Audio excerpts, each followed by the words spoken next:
합니다. 아멘. 방금 읽은 에스겔서 40장의 말씀을 가지고 회복된 새 성전이라는 제목으로 함께 말씀 나누고자 합니다. 방금 말씀을 읽기 전에도 설명을 드렸다시피 오늘 우리가 읽은 이 말씀은 성전의 안뜰, 특히 안뜰을 이루고 있는 세 쪽의 문을 우리가 말씀을 읽었습니다.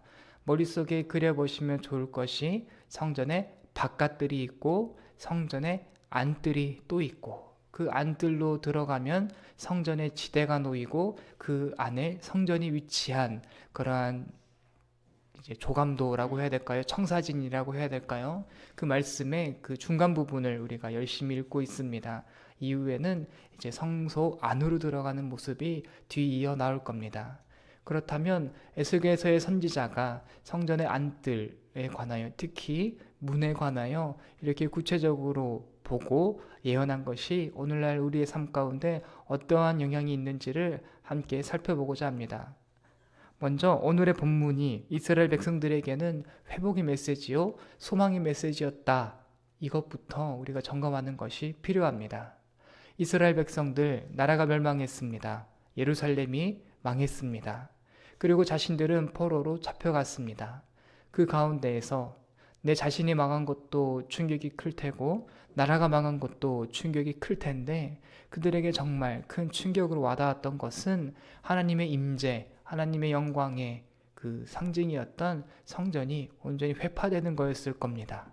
그렇다면 오늘의 말씀처럼 에스겔 선지자가 성전이 온전히 회복이 되어 다시 예배드릴 수 있는 상태를 자기 자신이 누릴 수 있게 된다라는 것을 보았다면, 에스겔을 포함해서 이스라엘 백성들에게는 아직은 자신들이 포로로 잡혀 있겠지만 예배드릴 그 그림, 소망이 다시 회복되었을 것입니다. 오늘의 말씀은 꼭 그러한 말씀입니다. 예배드릴 수 없을 것 같은, 예배드리지 못하고 있는 하나님과의 관계가 정말로 이제 소원해진 것 아닌가라는 그러한 마음의 어려움을 겪고 있는 에스겔 선지자가 온전한 예배, 온전한 성전, 다시 말해 온전한 예배 공동체까지 회복이 되는 모습을 보여주기 때문에 이 의미가 우리에게 와닿습니다. 에스겔 선지자는 건물로서의 성전이 회복이 된다라는 것을 구약의 시대에 저 멀리서 예언하였다면, 궁극적으로는 우리는 너무나 잘 알고 있죠. 성전의 회복, 예수 그리스도 안에서 다시 지어질 예배 공동체, 우리를 바라본 겁니다. 에스겔 선지자는 궁극적으로 새하늘과 새 땅에서 예수 그리스도를 주로 받들어 함께 예배할 예배 공동체를 저 멀리서 내다보며 예언의 메시지를 담아냈습니다. 오늘의 말씀은 결국 거기까지 나아갑니다. 교회란 어떠한 곳인가? 성전의 예언이 교회에 대한 예언으로 우리가 바꾸어서 해석할 수 있습니다. 그러한 관점에서 한 세 가지 정도 함께 나누고자 합니다. 첫 번째입니다. 성전 안뜰의 문이 굉장히 규격화되어 정확하게 그리고 똑같이 만들어졌다는 것을 우리가 확인할 수 있습니다. 성전 안에 세 개의 문이 있었습니다. 안뜰에 남문, 동문, 북문이 모두 길이가 50척, 너희가 25척으로 동일한 규격을 가진 것이 반복됩니다. 그리고 그 문을 지나, 그리고 그 문과 바로 연결이 되어 있는 계단들은 모두 8층계로 똑같은 층계를 보유하고 있었습니다. 우리가 충분히 머릿속에 그려볼 수 있는 그림입니다. 성전 안뜰에 문이 3개가 있었는데 그 3개의 문이 삐뚤빠뚤한 것이 아니고, 남문 다르고 북문 다르고 그러한 것이 아니고 모두 똑같은 너비가 있고, 또 그 문이 안고 있는 계단의 층계가 모두 8개로 사방팔방이 똑같은 반듯한 구조를 가지고 안뜰이 형성이 되었다. 그렇게 이 안뜰의 문이 지어졌다라는 말씀을 우리가 오늘의 말씀 속에 살펴볼 수 있습니다. 그래서 여러분들이 오늘의 말씀 읽어가면서 충분히 다 파악하셨을 부분 같습니다. 방금 읽었던 구절 같은데 또 등장했어요. 이게 남문에 대한 설명인지 북문에 대한 설명인지 동문에 대한 설명인지 그 표시만 떼놓고 그 설명에 대한 부분만 보면 똑같습니다. 그게 의미가 있습니다. 왜 이렇게 똑같은 사이즈, 똑같은 규격, 확실한 이 네모반 듯한 이 구조를 하나님이 말씀하고 계셨을까요? 이것이 바로 하나님의 말씀이라는 객관적이고 분명한 그리고 확실한 기준으로 세워져야 될 교회를 암시한다라고 말씀을 드릴 수 있겠습니다. 우리 모두가 동일해야 됩니다. 성전의 안뜰의 문이 동일하듯이 우리가 교회로 모였을 때에 우리가 동일한 신앙, 한 신앙, 하나님을 하나로 하나님을 한 분 하나님으로 오직 나의 주님으로 믿고 고백하는 그 동일한 신앙을 가진 채 우리가 누군가는 남문으로서 누군가는 북문으로서 그 위치를 할 수 있다라는 것이 오늘의 말씀의 가르침 중에 하나입니다. 그리고 이 길이가 모두 동일했습니다. 이 길이와 너비가 모두 50척과 25척 이렇게 정확하게 51척이 되어도 안 되고 49척이 되어도 안 되고 또 24척이 되어도 안 되고 26척이 되어도 안 됩니다. 하나님의 말씀, 하나님을 믿는 신앙이라고 우리가 동일한 신앙을 고백한다 할지라도 그것이 객관적으로서 정말로 우리가 갖다 대었을 때 모두 동일하게 하나님이 원하시는 기준에 딱 들어맞는가라는 부분도 우리는 굉장히 중요합니다. 우리가 함께 예배 드릴 때에 교회 안의 질서를 얘기하는데 그 부분이 굉장히 중요한 것이지요. 오늘날 우리가 엄격하게 지키고 있느냐라고 할 때 많이 무뎌진 부분도 바로 이러한 부분인 것 같습니다. 나의 이해, 나의 감정, 나의 경험이 그 다른 어느 때보다도 중요하게 여겨지는 시기이기 때문에 객관적인 하나님의 말씀으로 하나님이 우리에게 일러주신 방법만을 사용하여 우리가 교회를 이루어가고 예배를 세워나가는가 라고 물어본다면 우리가 오늘의 말씀을 통해 도전받습니다. 성전의 안뜰의 문은 정확히 50척이었고 너비는 25척이었습니다. 우리 도남제일교회의 공동체의 모습을 보며 하나님이 평가하실 때 너희는 정확히 길이가 50척이구나. 너비는 20척이구나 라고 우리가 그렇게 정확한 하나님의 그 말씀의 기준에 부합하다라는 평가를 받을 수 있는 그렇게 하나님 안에서 하나가 되고 정확한 규격을 공유하는 하나님의 말씀의 공동체가 되기를 주님의 이름으로 축복합니다. 둘째로 넘어가겠습니다. 38절부터 43절까지의 말씀을 보면 희생제사를 위한 그 부속 건물이 소개되고 있습니다. 새로 세워질 성전의 안뜰에 위치한 아주 중요한 건물의 요소 가운데 하나는 예배를 드릴 수 있도록 특별히 희생제사를 드릴 수 있도록 건물이 이제 준비하고 있었다라는 부분을 우리가 확인할 수 있습니다.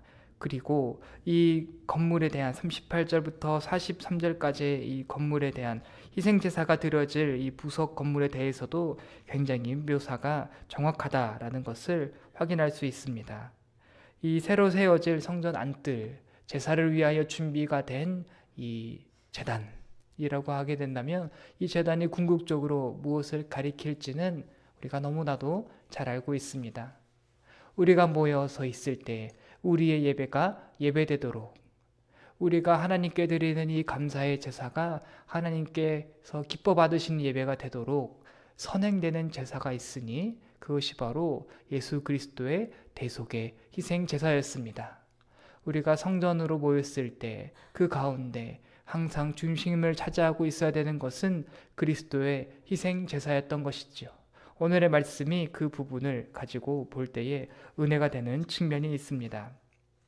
이 번제와 속죄제와 속건제의 희생 제물을 여전히 에스겔 선지서는 이제 준비가 되어 있는 상태다라고 우리에게 보여주고 있습니다. 먼저 번제부터 얘기하겠습니다. 번제는 우리의 봉헌, 하나님을 향한 우리의 헌신을 이야기한다면 속죄제는 하나님을 향한 우리의 악함을 드러내는 것이고 속건제라고 한다면 우리가 이웃을 향하여 손해를 끼친 그러니까 번제는 헌신, 속죄제는 하나님을 향한, 그리고 속건제는 이웃을 향한 이러한 방향성을 가진 이제 제사가 여전히 에스겔서 선지서를 통해 준비가 되었다. 새 성전에서도 그러한 제사가 준비가 되었다라고 하는데, 우리 예수님께서 그 모든 의미를 다 성취하심으로써 이제 우리는 더 이상 그 제사를 드리지는 않습니다. 더 이상 우리가 하나님을 향하여 번제를 드리고 속건제를 드리고 속죄제를 드리지는 않지만 그 제사의 영향력 가운데 우리가 놓여져 있습니다. 그 제사가 예수님이 드린 제사 따로, 우리가 그 이후로 우리는 아무런 제사도 드리지 않는다가 아니라 예수 그리스도께서 드리신 그 제사의 유효함을 지금 우리가 누리고 있는 겁니다. 성전 안뜰에서 번제단을 볼 때 에스겔 선지자는 이미 그 제단에 희생 제물이 놓여져 있음을 봅니다. 제사가 드려진 것이지요. 지금 새 성전에서 새로 세워질 예배의 공동체가 바로 그러한 겁니다. 번제를 위한, 속건제, 속죄제를 위한 예수 그리스도의 완전한 제사가 이미 드려진 상태를 에스겔 선지자가 말씀을 통해 우리에게 보여주고 있습니다. 그렇기 때문에 에스겔서 40장의 말씀이 이렇게 해석할 수 있겠습니다. 어떠한 면에서 치밀하고, 어떠한 면에서 너무 어려워 보이고, 어떠한 면에서 우리가 쉽게 다가갈 수 없을 것 같은 제사에 대한 규정, 제사에 대한 요구를 우리는 더 이상 지키지 않아도 되는 것이구나. 그리스도께서 다 이루어 주셨구나. 그렇다면 우리를 위하여 희생 제물로 하나님 앞에 바쳐진 그 예수 그리스도에 대하여 우리는 율법의 규정을 읽지만, 제사에 대한 요구를 받지만, 그것이 우리에게 은혜와 감사와 감격으로 해석될 수 있겠습니다. 오늘의 말씀이 그렇습니다. 이미 바쳐진 예수 그리스도의 희생 제사를 보고 감격해 했던 에스겔 선지자를 보는 것이고, 오늘날 우리도 똑같은 위치에 서 있다라고 말씀드릴 수가 있겠습니다. 세 번째입니다. 오늘의 말씀 가운데 드러나는 이제 세 번째 요소는 44절부터 46절입니다. 성전 안뜰에 보면은 이제 두 개의 부속 건물이 또 있는데, 그것은 바로 제사장들이 북쪽에서 그리고 남쪽에서 하나씩 방을 차지하여 지내고 있는 모습을 우리가 확인할 수 있습니다. 그 가운데 성전 안뜰에 위치한 남쪽 방과 북쪽 방에 레위인들이 들어가 살 것인데, 이것이 44절과 46절의 말씀입니다. 그런데 한 가지 설명이 추가됩니다. 모든 레위인이 거기에 거하는 것이 아니라 오직 사독의 후손만이 그 레위인의 역할을 감당할 수 있을 것이다 라고 에스겔 선지자가 예언하고 있습니다. 그가 보았습니다. 왜 하필 사독을 지목했을까요? 제사장들이, 구약에 나온 제사장들이 참 많았는데 왜 하필 사독이었을까요? 다른 제사장들과 비교해 봤을 때 사독이 가진 장점이 무엇이냐라고 한다면 끝까지 다윗 왕에게 충성했던 제사장입니다. 아비아달 제사장도 아주 중요한 역할을 많이 했습니다. 사울 왕으로 이제 다윗이 피해갈 때 그가 도움을 준 측면이 참 많이 있었으나, 아비아달 제사장의 한계가 있다면 그의 아들의 다윗의 아들의 반역이 있을 때 다윗의 편에 들지 않았던 것이죠. 하지만 사독은 끝까지 다윗의 편에 섰던 제사장입니다.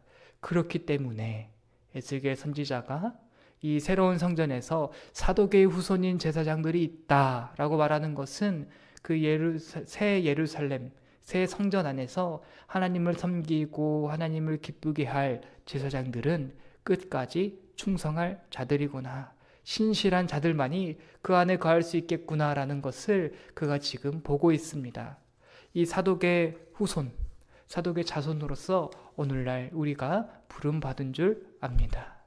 예수 그리스도를 통하여서 우리가 왕같은 제사장으로 부름받았을 때에 그 왕같은 제사장이라 함은 반드시 신실함을 전제하고 있는 제사장으로서 우리가 부름을 받았습니다. 하나님 나라를 위하여 살아갈 때에 우리가 어떠한 모습, 어떠한 성품을 지녀야겠느냐라고 할 때에 중요한 덕목 중에 하나가 신실함인 것이지요. 하나님, 오늘 하루를 살아갈 때에 사독의 후손 제사장들이 하나님 나라의 성전을 지킨과 같이 내가 그러한 길 걸어가게 하여 주시옵소서. 바람에 흔들리고 물에 흔들리는 내 마음, 내 상황을 주님 붙들어 주셔서 하나님만을 쫓고 하나님만을 사랑하는 사독과 같은 그런 신실한 제사장의 나라로 오늘 하루 내가 살아갈 수 있게 도와달라고 간구하며 하루를 시작하는 오늘 아침 되기를 원합니다. 말씀을 다시 마무리하면서 아주 짧게 세 가지로 요약을 하겠습니다. 첫째, 하나님이 말씀하신 이 성경이라는 규격에 따라 교회의 질서 세워나가실 수 있기를 바랍니다. 둘째, 그리스도의 완전한 대속, 그것에 대한 은혜와 감격, 이것이 우리 교회 안에 하나님께서 요구하시는 그림입니다. 셋째, 성경은 우리를 신실한 제사장으로 부르십니다. 성전 안뜰의 문이 우리에게 그러한 말씀으로 주어지고 있습니다. 오늘 이 시간 함께 나누었던 말씀 생각하시면서 다 같이 기도하겠습니다. 이렇게 기도해